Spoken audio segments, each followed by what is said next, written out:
Welcome students, online technical series में आपका स्वागत है। तो चलिए, हम लोग देख रहे थे टेक्नोमेट्रिक सर्वेइंग में ये आपको डिस्टेंस का निकाल दिए थे फॉर्मूला कि डी इक्वल टू क्या होता है, तो के एस प्लस सी। पिछले क्लास में हम लोग एक फार्मूला का डेरिवेशन किए थे, जहाँ से हम लोग क्या सीखे थे कि अगर हॉरिजॉन्टल डिस्टेंस निकालना हो टेक्नोमेट्री से तो डी इक्वल टू क्या, के एस प्लस सी।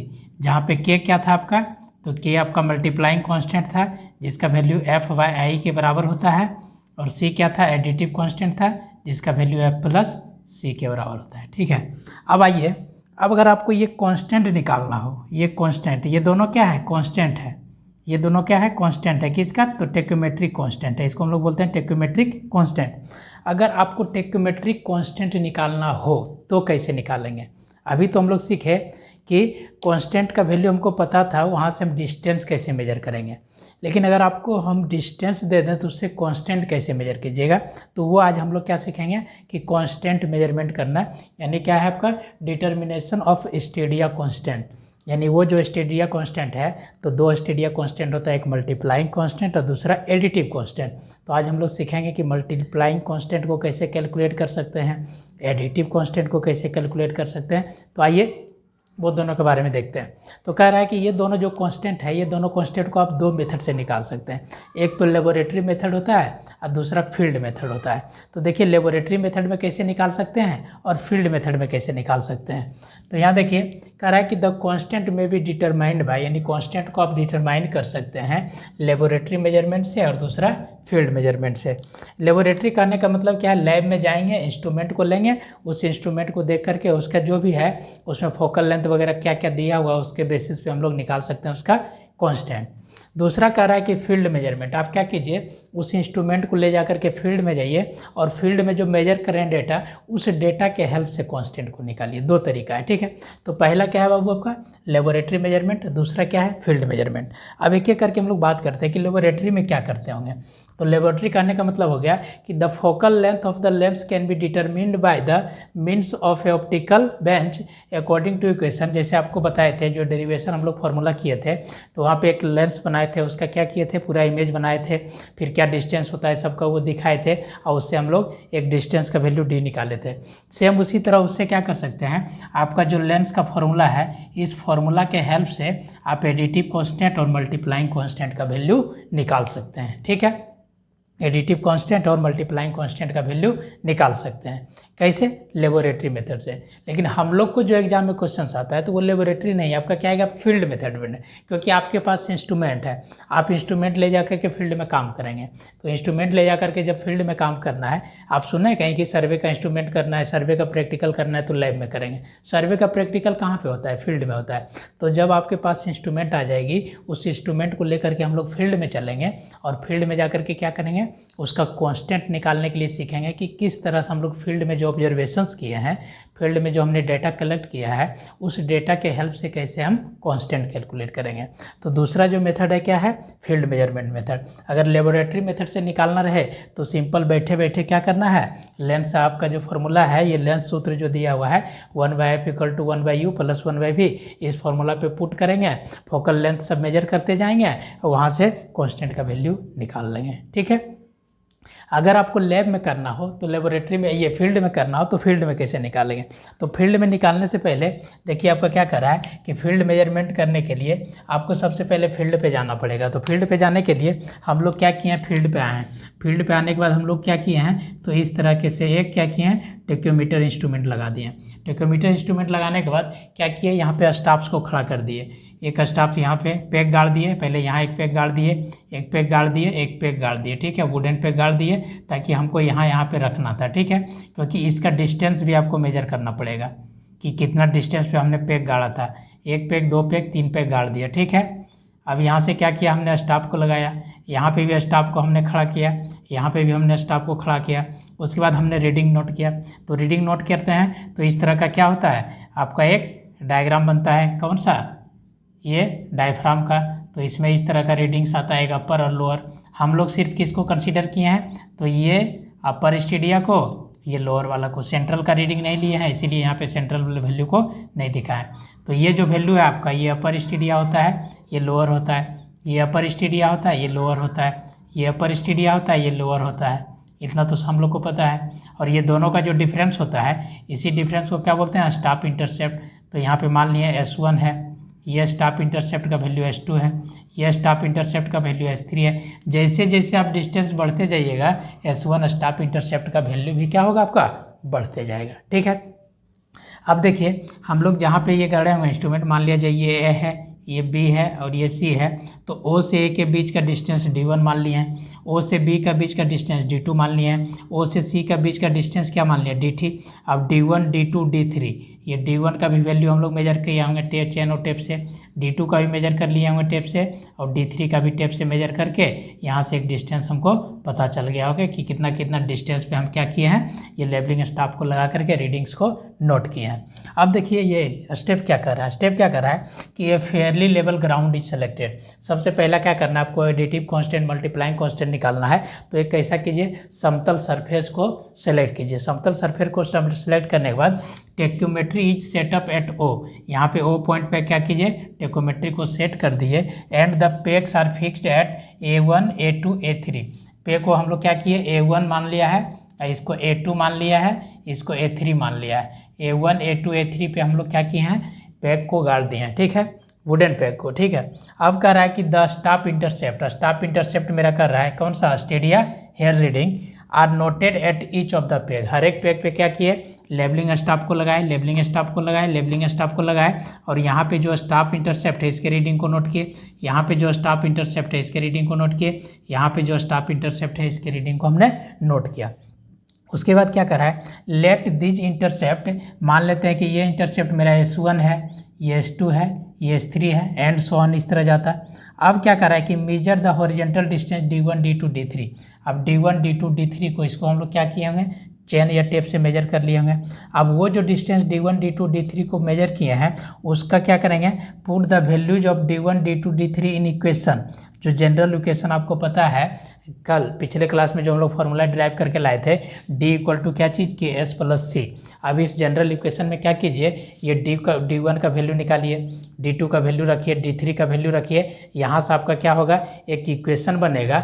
इस तरह से नंबर ऑफ इक्वेशन बनते जाएगा। अब उस इक्वेशन को सॉल्व करके क्या करना है आपको, स्टेडिया कांस्टेंट का वैल्यूज निकाल लेना है। तो वही कर रहा है कि इक्वेशन में पुट किए D equal to KS plus C1। तो देखिए आपका क्या हो जाएगा value, D1 equal to K तो कांस्टेंट होता है, C भी कांस्टेंट होता है, तो K और C तो रहेगा। S1 का वैल्यू चेंज करेगा, S2 का वैल्यू चेंज करेगा, S3 का वैल्यू चेंज करेगा। तो D1 equal to KS1 plus C equation हो जाएगा। D2 के रेस्पेक्ट में लिखेंगे तो D2 equal to KS2 plus C हो जाएगा। D3 के रेस्पेक्ट में KS3 प्लस C हो जाएगा, क्योंकि K और C क्या है, कांस्टेंट है। तो S1 S2 S3 रखते जाएंगे। उसके बाद क्या करा है, बाय सॉल्विंग द इक्वेशंस। उसके बाद क्या कीजिए, ये जो इक्वेशंस आएगा, नंबर ऑफ इक्वेशंस आ जाएगा। देखिए आपके पास कितना इक्वेशन आएगा, अगर हम लोग यहाँ 3 की ही बात करें तो मेरे पास 3 इक्वेशन आ जाएगा।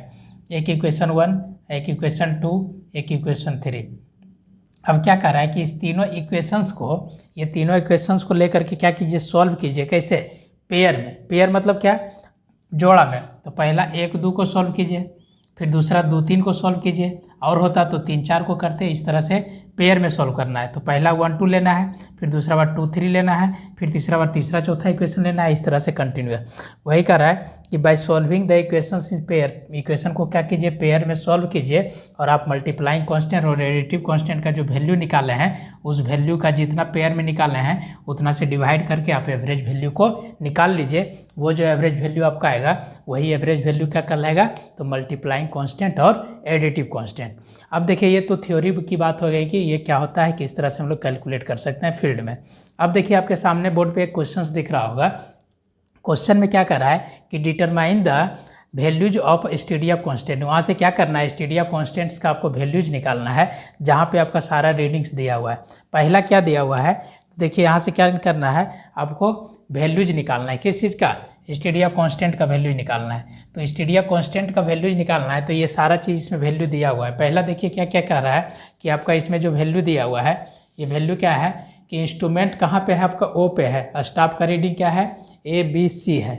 इस तरह से पूरा रीडिंग्स दिया हुआ है, डिस्टेंस भी दिया हुआ है, स्टेडिया का रीडिंग्स भी दिया हुआ है। अब इस रीडिंग्स के हेल्प से क्या करना है, आपको मल्टीप्लाइंग कांस्टेंट और एडिटिव कांस्टेंट का वैल्यू निकालना है। इस तरह के क्वेश्चन आपका एग्जाम में कभी कभी 4 नंबर में पूछ देता है। तो आइए देखते हैं इसको कैसे बनाएंगे। देखिए क्वेश्चन में सारा वैल्यू मेरा दिया हुआ है। अब इस क्या करना है, इससे आपको प्लॉट करके बनाना है। तो सबसे पहला आप देखिए, एक समझाने के लिए हम आपको फिगर बना देते हैं। फिगर बनाने की आपको ज़रूरत नहीं है एग्जाम में। देखिए इंस्ट्रूमेंट कहाँ रखा हुआ है, ओ पे। तो मान लेते हैं इस तरह से मेरा इंस्ट्रूमेंट होगा, ठीक है। ये इंस्ट्रूमेंट होगा, कहीं ओ पोजीशन पे आपका इंस्ट्रूमेंट क्या है, रखा हुआ है। मान लेते हैं ओ पे इंस्ट्रूमेंट रखा हुआ है, इस तरह से टेकोमेट्री है और ये इंस्ट्रूमेंट रखा हुआ है, इस तरह से हम लोग देख रहे होंगे। तो अब देखेंगे तो क्या होगा, इस तरह का रीडिंग से जाएगा। एक सेंट्रल वाला जाता है, एक अपर जाता है, एक लोअर स्टेडिया जाता है, ठीक है। और आपका देखिए स्टॉप रीडिंग 3 जगह है। इसको मान लिए हम ए है, ये जो स्टॉप रखा है हमने इसको मान लिया हमने बी है, ये जो स्टॉप रखा है हमने इसको मान लिया है सी है, ठीक है। अब देखिए क्वेश्चन में क्या क्या दिया हुआ है। यहाँ से यहाँ ओ से ए के बीच का डिस्टेंस कितना दिया हुआ है, 150 मीटर, यानी इसको हम लोग मेजर किए होंगे चेन या टेप से। यहाँ से यहाँ का बीच का डिस्टेंस कितना दिया हुआ है, 200 मीटर। और यहाँ से यहाँ का बीच का डिस्टेंस कितना दिया हुआ है, तो 250 मीटर है ना। स्टॉप का रीडिंग देखिए क्या क्या दिया हुआ है। यहाँ ए पे क्या दिया हुआ है, तो वो अपर स्टेडिया, ये लोअर है ना, ये अपर है। अपर में देखिए क्या दिया हुआ है, 2.750। और यहाँ पे कितना दिया हुआ है, तो 1.255। यहाँ की बात करें तो यहाँ पे देखिए बी में क्या है, अपर स्टेडिया 3.00, लोअर स्टेडिया कितना 1.00। यहाँ पे अगर बात करें तो यहाँ पे अपर स्टेडिया 3.255 है और यहाँ पे भी, यहाँ लोअर स्टेडिया देखिए आपका कितना है, यहाँ पे लोअर स्टेडिया 0.750 है। तो आराम से देखिए S1 S2 S3 निकाल सकते हैं। ये वैल्यू आप ही बताइए, ये वैल्यू कितना होगा। ये वैल्यू आपका S एक हो जाएगा, S1 मान लेते हैं, ये पहला वाला का S1 मान लेते हैं, ये वैल्यू S1। दूसरा वाला वैल्यू क्या हो जाएगा, S2 हो जाएगा। तीसरा वाला वैल्यू क्या हो जाएगा, S3 हो जाएगा। अब देखिए हम लोग यहाँ से क्या करते हैं, एक जनरल जो फार्मूला है जो उस फार्मूला पे पुट करते हैं। तो जनरल फार्मूला क्या होता है कि मल्टीप्लाइंग कांस्टेंट आपका ये जो D होता है, ये horizontal distance D equal to क्या होता है, K इंटू S अब प्लस क्या चीज़ C, K into S plus क्या चीज़ C। जहाँ पे K क्या है तो मल्टीप्लाइंग कांस्टेंट और C क्या है, एडिटिव कांस्टेंट। K का वैल्यू कितना है, तो F/I के बराबर है और C के वैल्यू को क्या माने हम लोग, F प्लस D। इसको जनरलाइज फॉर्म में करने के लिए ये लिख देते हैं। अब देखिए यहाँ से अगर हम बात करें फर्स्ट रीडिंग से, फर्स्ट ऑब्जर्वेशन पे चले तो फर्स्ट ऑब्जर्वेशन पे चलते हैं। तो यहाँ से हम लोग लिख सकते हैं OA, यानी इसका डिस्टेंस को हम लोग क्या मान लेते हैं, D1। इसके डिस्टेंस को D1, इसके D2 D3। तो यहाँ से हम लोग लिख सकते हैं D1 equal to K into क्या चीज़, S1 अब प्लस C।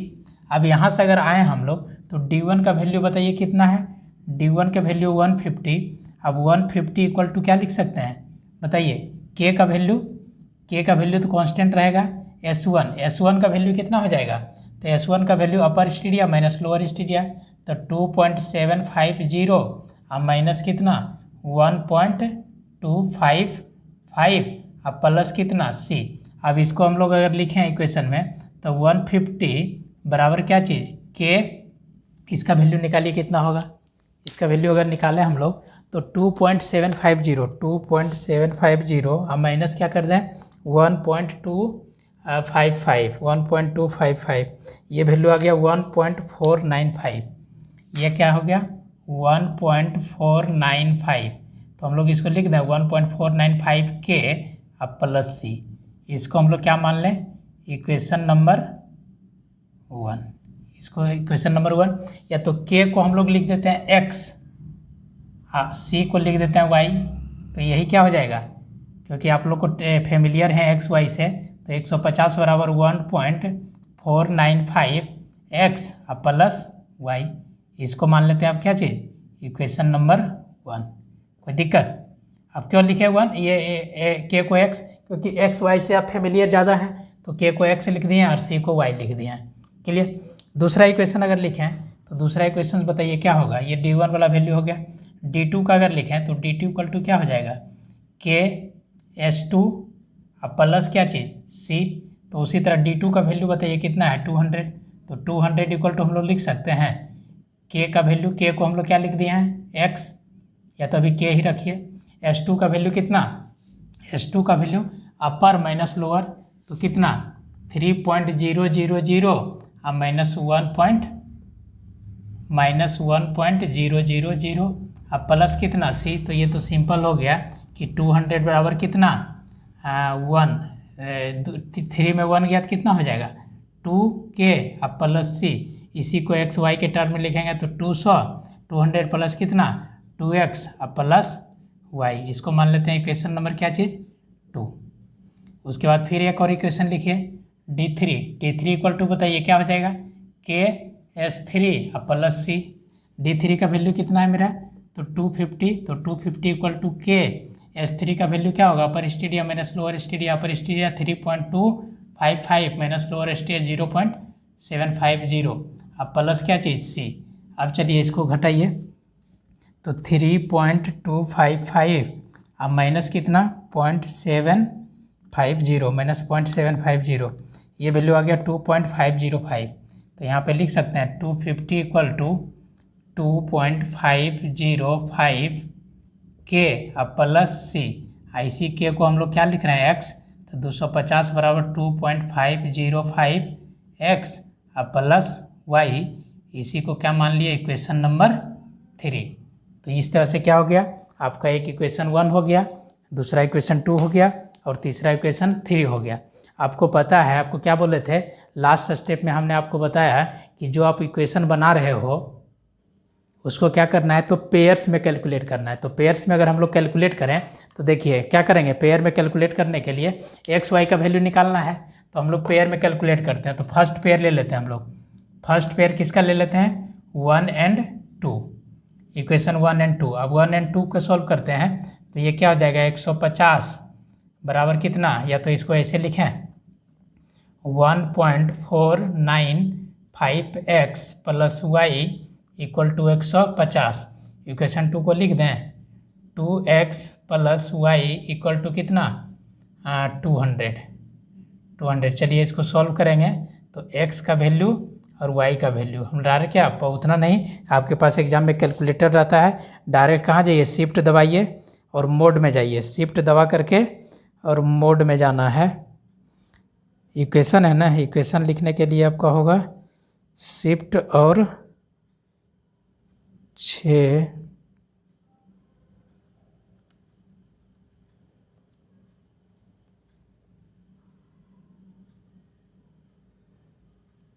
इक्वेशन लिखने के लिए कैलकुलेटर में आपको कहाँ जाना है शिफ्ट दबा करके और मोड में जाना है। शिफ्ट नहीं, ऐसे भी आप मोड दबाइएगा ना तो आ जाएगा, शिफ्ट दबा के मोड दबाते हैं तो दूसरा फंक्शन आ जाता है। मोड में जाइए, अब मोड में जाने के बाद इक्वेशन लिखा होगा जितना नंबर पे, मेरे में 5 में है 5 पे लिख दे इक्वेशन। अब कैसा लीनियर इक्वेशन है, एक में तो एक को सेलेक्ट किए हैं।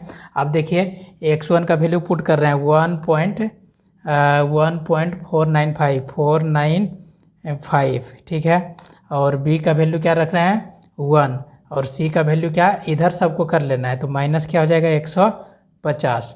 अब सॉल्व कीजिएगा आ जाएगा, x का वैल्यू 2 रखना है, y का वैल्यू 1 रखना है, z का वैल्यू -200, ये वैल्यू आपका आ गया एक आ गया x1 और दूसरा आ गया आपका x2। x1 का वैल्यू आपका आ गया होगा, x1 का वैल्यू आ गया 99.00, x का वैल्यू आ गया 99.00 और y का वैल्यू आपका आ गया 1.98 के करीब आ गया। ठीक है, एक आ गया 99.00 और ये कब जब 1 और 2 पेयर को सॉल्व किए तो इसी तरह आप सॉल्व करेंगे कितना सेकेंड एंड थर्ड को, दूसरा पेयर सेकेंड एंड थर्ड को सॉल्व कीजिएगा तो यहाँ पे क्या हो जाएगा 2x plus Y equal to कितना 200 और यहाँ पे कितना हो जाएगा 2.505 अब प्लस वाई इक्वल टू कितना 250। आप ऐसे भी यहाँ माइनस कर सकते हैं, ठीक है, ये तो ऐसे भी सॉल्व हो सकता है। तो यहाँ पे क्या हो जाएगा, यहाँ भी अगर क्या कर रहे हैं 2 पॉइंट ये अगर इसको हम लोग माइनस करेंगे तो 2 माइनस 2.505 तो ये वैल्यू आपका आ गया माइनस 0.505 क्या चीज़ एक्स आ गया ना, इतना एक्स है, और बराबर क्या 200 में 250 घटेगा तो -50, ठीक है। तो एक्स का वैल्यू आपका कितना हो गया 50 भागा इतना, तो हम लोग कर देते हैं 50 भागा 0.5505। जैसे सॉल्व कीजिए ये भी हो गया आपका 99.009 के करीब, ठीक है। ये भी आपका लगभग यही आया था। अब y का वैल्यू क्या हो गया, अब y का वैल्यू 99.00 रखिए यहाँ से, तो y का वैल्यू कितना हो जाएगा 200 माइनस 99.009 गुना 2, तो ये वैल्यू आ गया आपका 1.98 के बराबर, 1.982 के बराबर, ठीक है। तो अब क्या करना है, देखिए पेयर में सॉल्व कर लिए, 1 2 को सॉल्व किए, फिर दूसरा और तीसरा इक्वेशन को सॉल्व किया है। अब तो पेयर नहीं बन पाएगा क्योंकि चौथा इक्वेशन तो है नहीं, तीसरा चौथा बनाएंगे।